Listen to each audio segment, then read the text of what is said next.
네, 시사본부는 청취자 여러분들의 참여 기다리고 있습니다. 샵 9730으로 생방송 중에 의견 보내주시면 소개해드립니다. 짧은 문자 50원, 긴 문자 100원, 어플리케이션 콩은 무료로 이용하실 수 있고 팟캐스트와 콩, KBS 홈페이지를 통해 다시 들으실 수 있습니다. 유튜브로도 만나실 수 있습니다. 일라디오 아니면 시사본부 이렇게 검색하시면 영상으로 유튜브에서 확인하실 수 있습니다.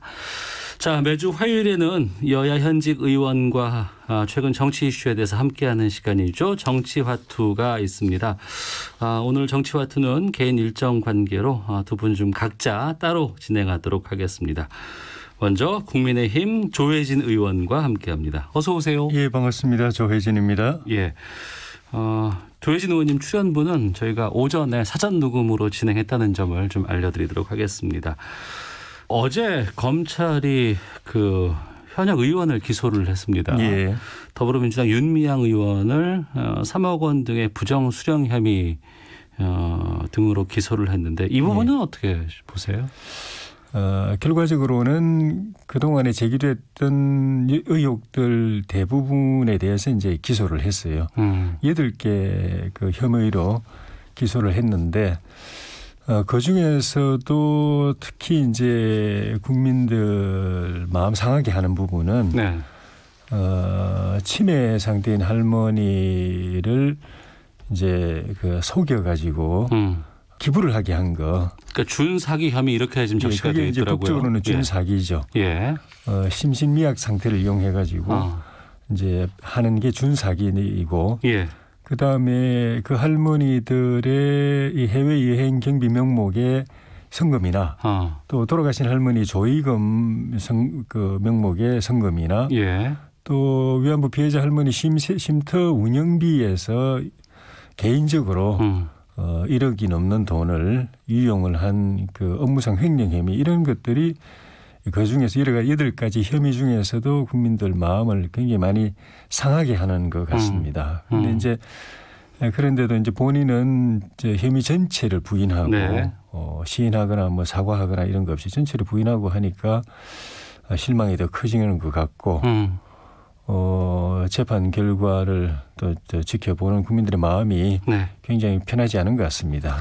알겠습니다. 좀 본격적으로 좀 말씀을 좀 나눠보도록 하겠습니다. 예. 7조 8천억 규모의 4차 추경안 지금 국회에서 심사 중인 것으로 알고 있습니다. 예.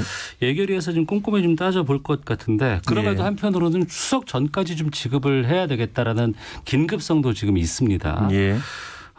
우선은 그 야당이 이번 심사에서 좀 이거만큼은 좀 잘 봐야 되겠다고 하는 부분이 있습니까?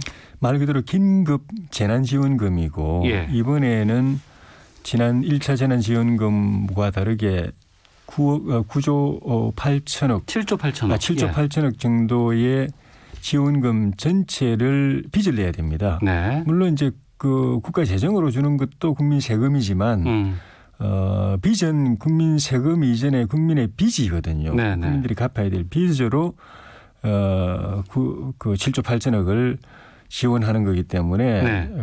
어느 한 부분도 허투루 서는 일이 없도록 돼야 되기 때문에 정말 필요한 사람들에게 지원이 되는가, 네. 지원 대상 또 지원 규모 그리고 그 지원 선정하는 기준 네. 이런 것들을 꼼꼼하게 따져가지고 꼭 필요한 사람들에게 지원이 가고 그 조금이라도 불필요하게 지출이 되는 일이 없도록 하는 것이 저희 야당으로서는 제일 중요한 과제인 것 같습니다. 네.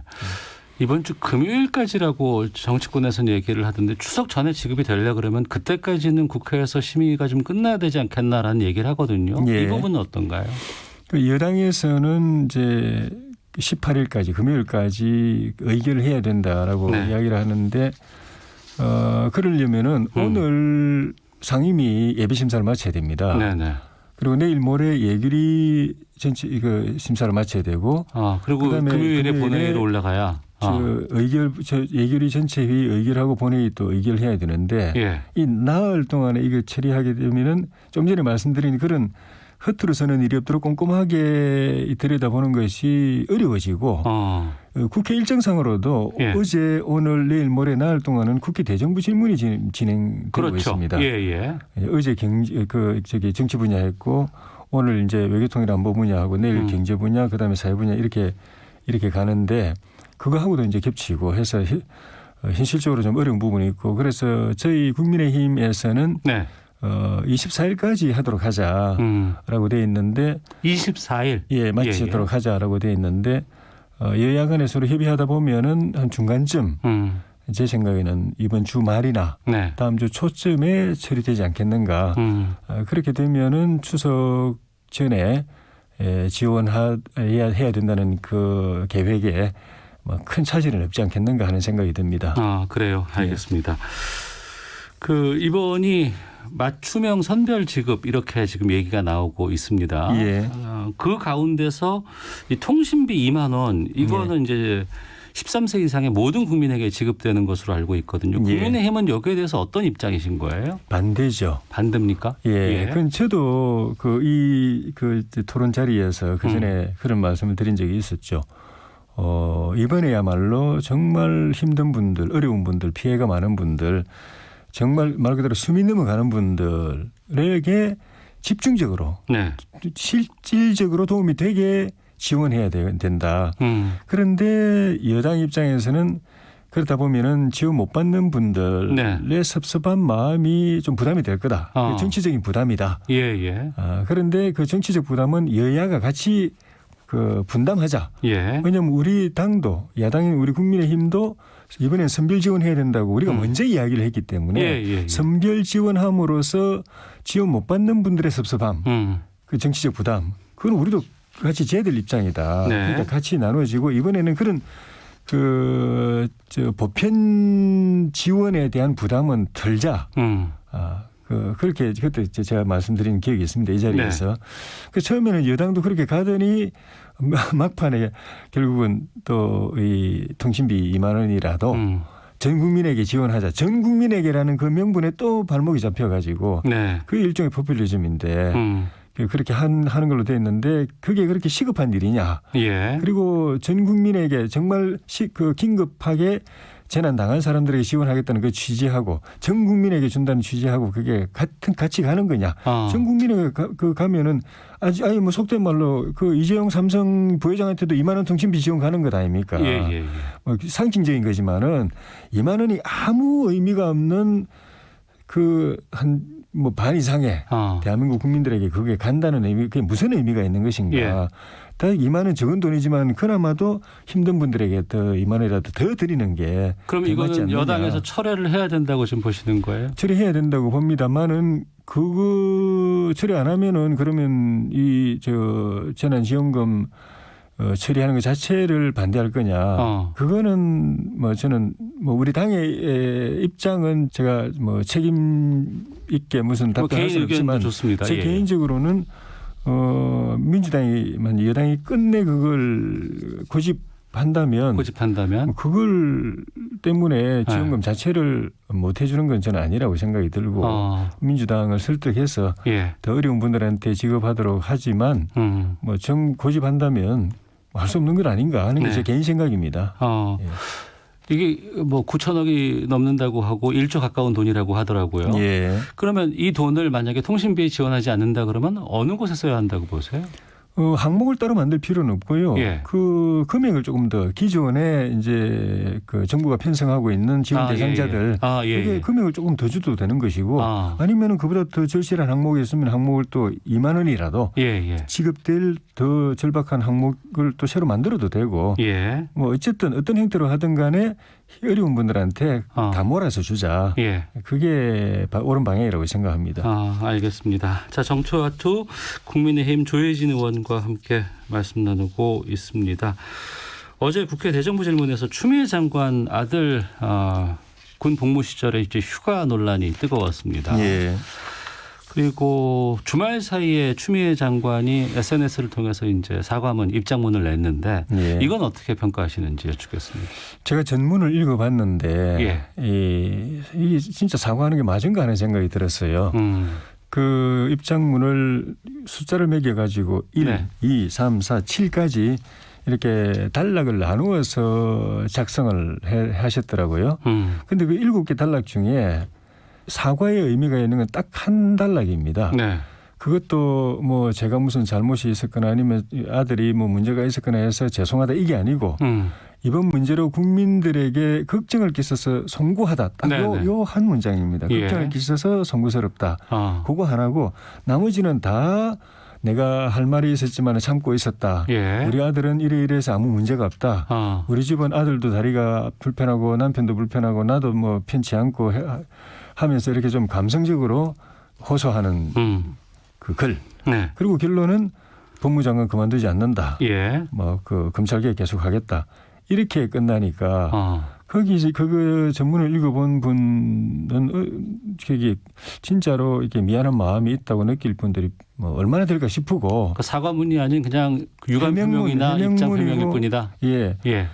그리고 그제 그 국회 대정부 질문 때 태도에서도 그게 그대로 나타났습니다. 아무 잘못도 없다. 예. 그리고 그런 그 뭐 절차를 그 어길 이유가 없었다. 그리고 다 합법적이고 뭐 저기 정당한 거였다. 네네. 그걸 고발한 그 당직 사병이 오해나 억측이 있는 것 같다. 네. 그리고 그런 걸 부당한 정치 공세다. 뭐 이런 식으로 답변하고 또 야당 의원의 질문에 대해서 뭐 허하하 웃기도 하고 그런 것들이 그 이전에 상임위 같은 데서 추 장관께서 야당 의원 질문에 뭐 소설 쓰고 있네. 뭐 이런 거 하고 태도가 바뀐 게 거의 없어요. 어제 그 부분은 잠깐 입장을 좀 사과한다는 얘기가 나왔던 것 같긴 하더라고요. 예. 그런데 이제 태도가 그때 그 태도나 어제 그 본회의장에서 야당 의원을 거꾸로 공격하고 이 질문에 대해서 하하하 웃고 이런 태도가 그때 태도나 지금 태도나 바뀐 게 없이 느껴져서 속마음으로는 물론 인정도 하지 않고 뭐 그 구두로도 그 인정할 수 없다는 걸 갖다가 분명히 했지만은 미안하다거나 뭐 사과하는 마음은 없지 않나 하는 생각이 들었습니다. 네, 지금 정치권에서 이 추미애 장관 문제가 상당히 좀 뜨거운 이슈로 지금 떠오르고 있고 이게 거의 2주 3주 동안 계속해서 지금 관련 보도들이 나오고 있습니다. 예. 근데 여러 가지 뭐 의혹 제기라든가 문제 제기가 있긴 합니다만 한편에서는 뭐 불공정이나 특혜가 있으면은 뭐 바로 잡는 건 맞지만 군대를 안 간 것도 아니고 뭐 의가사 제대를 한 것도 아니고 이게 그렇게 큰 문제이냐라는 또 일부의 시각들도 있어요. 여기에 대해서는 어떻게 보시는지. 우리 국민들이 꼭 지금 우리 문재인 정부가 공정, 뭐 정의 이런 걸 내세우지 않더라도 벌써 수십 년 전부터 똑같이 가장 그 예민하게 생각하는 부분 민주당 의원 스스로도 그 민심의 영린이라고 표현할 정도로 예민하게 생각하고 있는 부분이 자녀 교육 부분하고 교육의 공정성 또 병역의 공정성 이 문제입니다.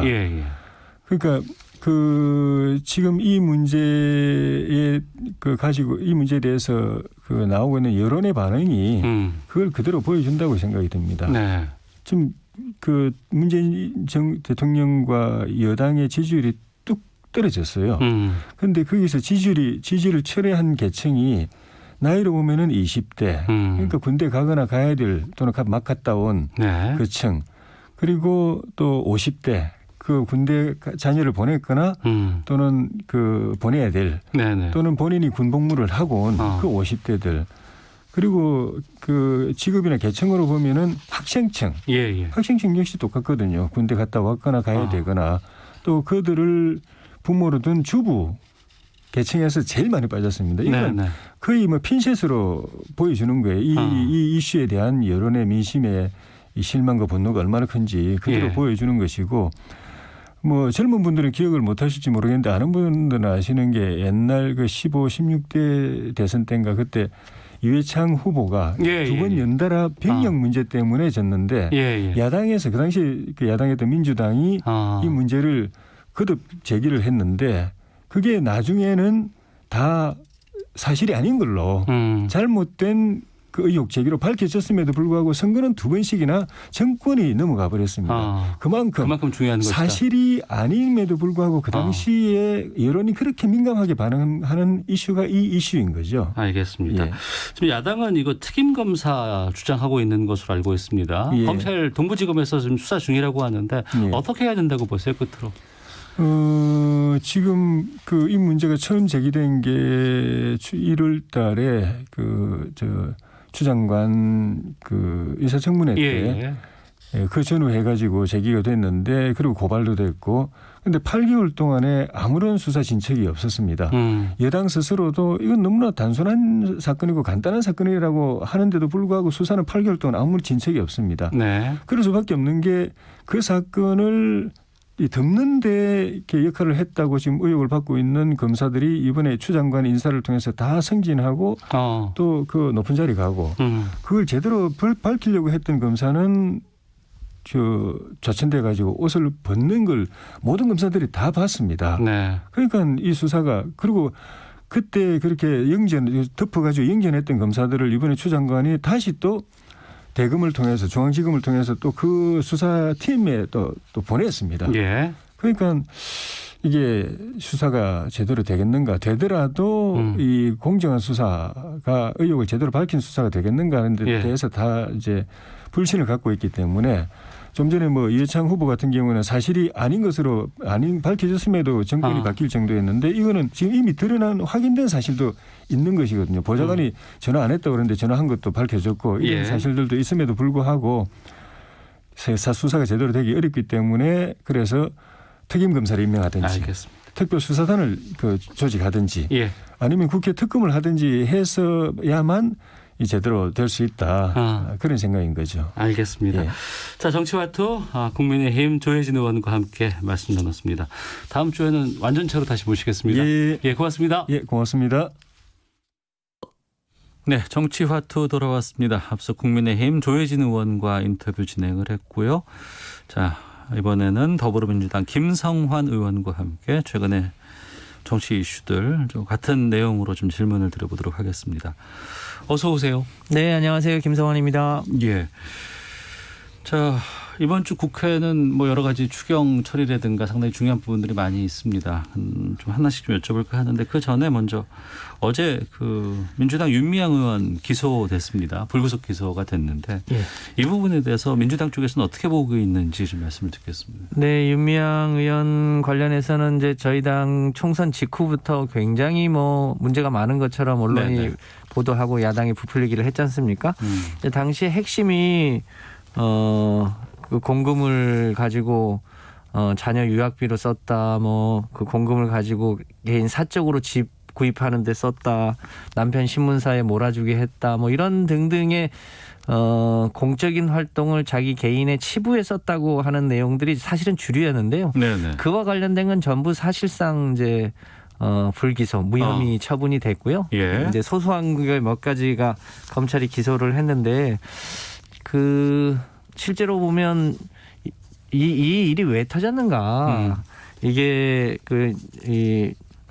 일본군 위안부 운동을 열심히 했던 단체에 사실은 흠집 내기적 요소가 많았는데 그런 차원에서 보면 지금 그 당시 정 의원이 활동을 굉장히 오랜 동안 해오면서 소위 회계 기록이나 이런 걸 조금 부실하게 했던 측면은 여전히 있고 그건 처음부터 인정을 한 거 아닙니까? 그래서 그게 부실한 거냐 혹은 부정한 거냐 이 문제가 여전히 쟁점으로 남는데 결국 마지막에 남는 거는 1억 원을 사적으로 유용했다고 하는데 윤미향 의원 쪽에서는 그 1억 원도 사적으로 유용한 바 없다는 거고요. 이 부분은 이제 검찰의 손을 떠나서 이제 법원의 시간이 됐으니까 법원에서 내용을 차분하게 발표는 될 텐데 당초에 의혹 제기가 100이었다면 그중에 한 7, 80 정도는 해명이 된 거고 그동안 이제 관행적으로 회계를 좀 부실하게 작성했던 부분 그것도 없었어야 됩니다만 그 부분에서 생긴 몇 가지 문제에 대해서 법원이 문제를 밝히게 되면 밝히고 그 밝힌 결과에 따라서 본인이 책임질 게 있으면 책임을 지고 그렇지 않으면 국민들에게 이제 그동안 양해 구했던 부분에 대해서 양해 구하면 되지 않을까 그렇게 보고 있습니다. 앞서 헤드라인 뉴스에서도 좀 보도가 나왔습니다만 국민의힘 쪽에서는 이제 국회 윤리위에 소집을 하고 그리고 이제 의원직 사퇴를 지금 요구하고 있는 상황이지만 민주당 쪽에서는 그러면은 윤미향 의원이 법정에서 진실을 가리도록 그게 사리에 맞지 않겠습니까? 지금 당초 이 문제가 터지게 됐던 과정들을 살펴보면 예. 일본군 위안부 활동을 위해서 정의연이 노력했던 바가 있는데 그 자체를 전체적으로 폄하해 왔던 측면이 있는데 네. 지금 나름대로 그 활동을 위해서 헌신적으로 노력했던 활동가를 지금 법적인 판결이 나지 않은 상태에서 윤리위에서 판결하는 건 적절치 않다고 봅니다. 알겠습니다. 자, 4차 추경안 편성과 관련해서 좀 말씀을 나누겠습니다.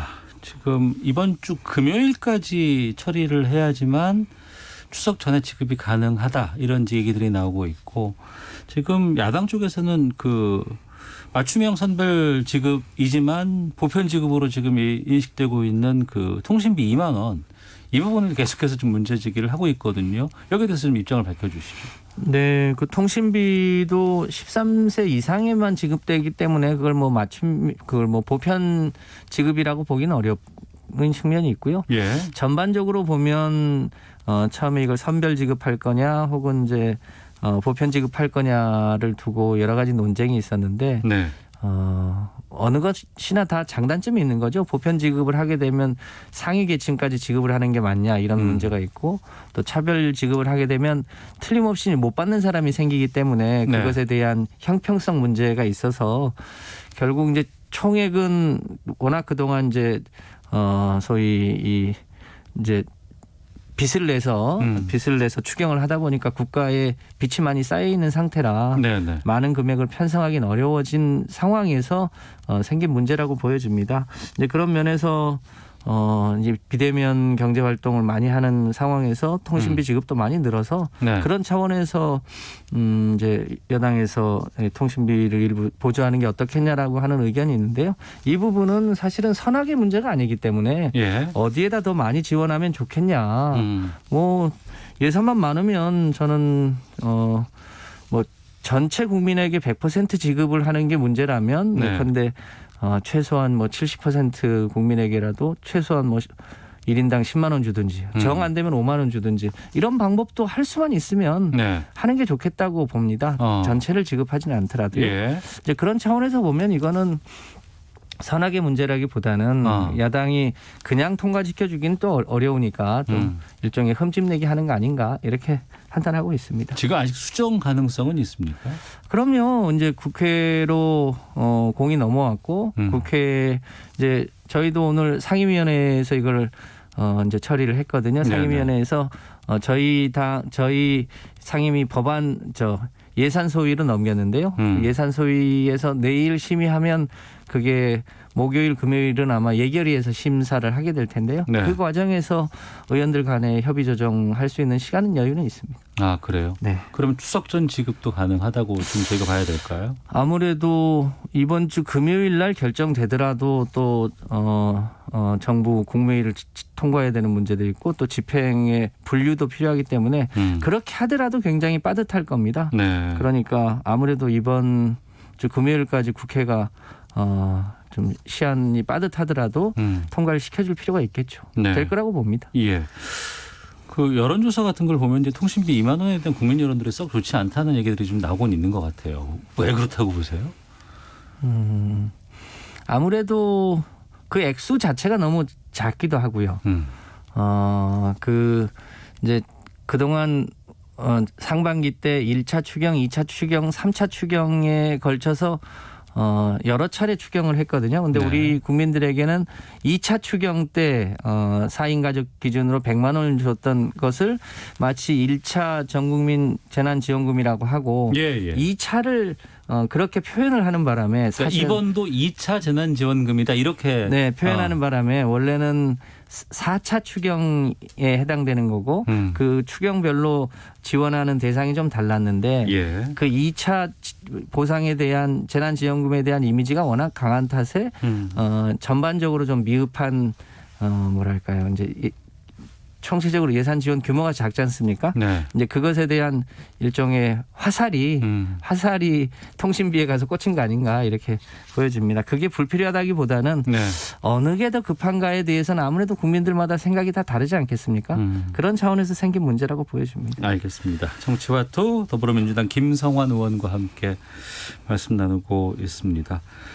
자, 어제부터 국회 대정부 질문 시작되고 있습니다.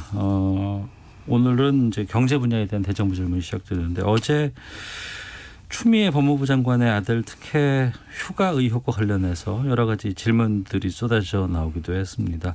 추미애 장관은 SNS 통해서 국민께 송구하다면서 유감을 표명하기도 했었는데 지금 이 상황 어떻게 보고 계세요? 글쎄요. 저도 그러니까 방위로 14개월 군대를 소집 해제죠. 방위니까 갔다 왔는데 핵심적으로 보면 소위 엄마 찬스를 썼느냐, 소위 아프지도 않았는데 소위 황제 휴가를 다녀온 건 아니냐, 네. 혹은 휴가를 연장하는 과정에서 특권을 누린 건 아니냐, 이게 핵심인데 현재까지 밝혀진 바로는 실제로 그 아들이 무릎이 많이 아팠고 수술을 받았고 수술을 받는데 이 일종의 치료와 회복 기간이 필요해서 그 휴가를 연장했던 게 사실이고 네. 두 번째 더 연장하려고 했더니 이젠 규정상 병가를 더 연장하기는 어렵다고 해서 개인 휴가를 썼던 것도 사실이고 그러니까 그 과정은 대부분 다 확인이 된 거 아닙니까? 네. 그런데 이제 그 후에 그 추미애 보좌관이 전화를 했네, 혹은 그 외에 다른 곳에 부대를 옮겨달라고 요청을 했네, 이런 일종의 곁가지인데 사실은 그 곁가지는 본질과는 많이 다른 문제죠. 그 곁가지도 사실은 대체로 사실이 아니거나 부풀려졌거나 이런 혹은 약간의 이제 야당의 일종의 뭐랄까 약간 조작에 가까운 정치 공세일 수도 있다는 얘기인데요. 네. 근데 그런 면에서 보면 이게 왜 지금 이 순간에 벌어지고 있냐. 저희가 보기에는 지금 가장 중요한 것은 공수처를 포함한 검찰 개혁이 주요한 이슈여야 되는데 네. 그 이슈를 덮기 위해서 그 일을 하고 있는 추미애 법무부 장관의 이제 사적인 문제를 계속 공격을 하는 것을 통해서 소위 검찰 개혁을 하려고 하는 것을 물타기 하고 있는 건 아닌가, 이런 의심을 지울 수 없습니다. 네. 그러니까 엄청난 무슨 주변에 여러 가지 상황들이 막 꼬여 있는 것보다는 애초에 처음에 이게 시작이 나왔을 때 명쾌하게 검찰 수사라든가 해명이 있으면 될 텐데라는 얘기들 참 많이 들어왔었거든요. 근데 이게 계속되고 있단 말이에요. 의혹이 꼬리에 꼬리를 물 식으로 지금 계속 전개되고 있는데. 글쎄 저희도 이게 검찰 수사가 8개월간 왜 지연됐는지를 정확하게 알 길은 없습니다만 이 사안이 비교적 단순하고 그래서 검찰이 이제 최근에 무슨 압수수색도 진행하고 있는 것 같은데 제가 보기에는 바짝해서 한 달이면 충분히 그동안 제기됐던 쟁점들을 네. 해소할 수 있을 거라고 봅니다. 그러니까 조금 더 집중해서 이 문제를 처리를 하고 네. 그와 관계없이 보다 본질적인 과제인 공수처 설립을 포함해서 우리 사회에 뿌리 깊은 이 검찰 개혁과 언론 개혁을 제대로 추진할 수 있도록 하는 환경을 조성하는 것, 그것이 가장 중요한 문제 아닌가 싶습니다. 네, 어제도 그랬습니다만 이번 대정부 질문에서 추미애 장관과 관련된 여러 가지 질문들은 특히 야당 쪽에서 상당히 공세가 많이 있을 것 같아요. 그런데 어제도 보면은 추미애 장관이 답을 하는 것보다는 계속 말을 아끼고 있다. 이렇게 지금 뉘앙스가 좀 들리거든요. 이건 어떻게 보고 계십니까? 그러니까요.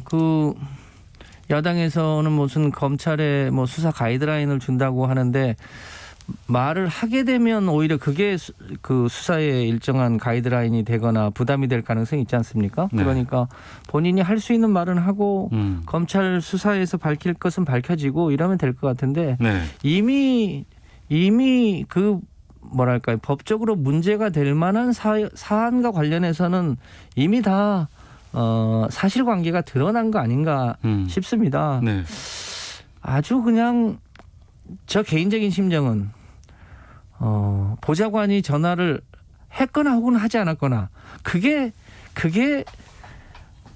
본질적으로 이 사건을 무슨 정의와 부정의를 가르는 기준은 아니라고 보여집니다. 그래서 지금은 격가지에 몇 가지를 추가적으로 확인하는 정도이고 네.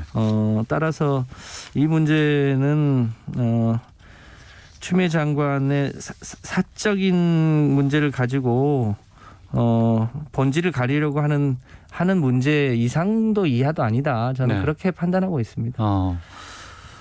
근데 이제 그 지난주 이낙연 대표가 언동을 조심하라고 경고를 한 이후에도 민주당 의원들의 추미애 장관에 대한 여러 가지 저희도 지금 방송에서 이제 이런 질문을 던지고는 있습니다만 일종의 엄호 이런 것들이 좀 보이고 있는 듯한 느낌이 좀 들기도 합니다. 근데 또 여기에서 또 황희 의원이 그 당직병의 실명 공개하고 단독범으로 표현했다 이런 것에 대한 비판 여론도 좀 있다고 들었습니다. 이 부분이 오히려 또 역풍을 불고 올 수도 있지 않을까라는 지적도 있거든요. 네, 그 당직병사의 실명은 TV조선이 제일 먼저 공개했다고 하던데 그럼에도 불구하고 이제 단독범이라고 표현한 것 그건 제가 보기엔 좀 과도한 표현이었다고 보여집니다. 저희 이제 정치를 일선에 사는 사람들은 조금 더 그 언행을 유의해서 할 필요가 있다고 보여집니다. 뭐 그럼에도 불구하고 추 장관이 소위 불공정 바이러스를 전파하고 있다는 등의 김종인 비대위원장의 표현은 오히려 야당이 불필요한 아니면 말고식 바이러스를 퍼뜨리고 있는 거 아니냐. 네. 하는 점에서 제가 보기에는 뭐 추미애 장관님도 그게 마이크가 켜진 줄 모르고 그 소위 혼잣말로 했던 소설 얘기도 있긴 합니다만 조금 더 국민의 입장에서 겸손하게 하되 사실은 사실대로 밝히고 또 장관으로서 해야 될 책무는 또 책무대로 하고 그런 조금 더 본연의 자세로 돌아갈 필요가 있는 거 아닌가 싶습니다. 네, 검찰이 오늘 그 국방부를 지금 압수수색 중이라고 지금 속보가 뜨고 있는데요. 야당에서는 검찰 못 믿겠다. 너무 질질 끌어왔다. 특임 검사 해야 된다. 특별 검사라든가 이런 것들 주장하고 있습니다. 어떻게 마무리해야 한다고 보세요? 우선 기왕에 검찰이 뭐 조금 늦은 감이 없지 않습니다만 바짝 서둘러서 요 사실관계에 대한 확인을 하고 있기 때문에 일단 그 과정을 지켜보고 나서 판단해도 늦지 않은 거 아닌가 싶습니다. 알겠습니다. 오늘 말씀 여기까지 듣도록 하겠습니다. 정치와투 조혜진 의원과 먼저 했었고요. 더불어민주당 김성환 의원과 방금 말씀 나눴습니다. 다음 주에는 완전체로 두 분과 함께 다시 말씀 나누도록 하겠습니다. 네, 감사합니다. 예, 고맙습니다.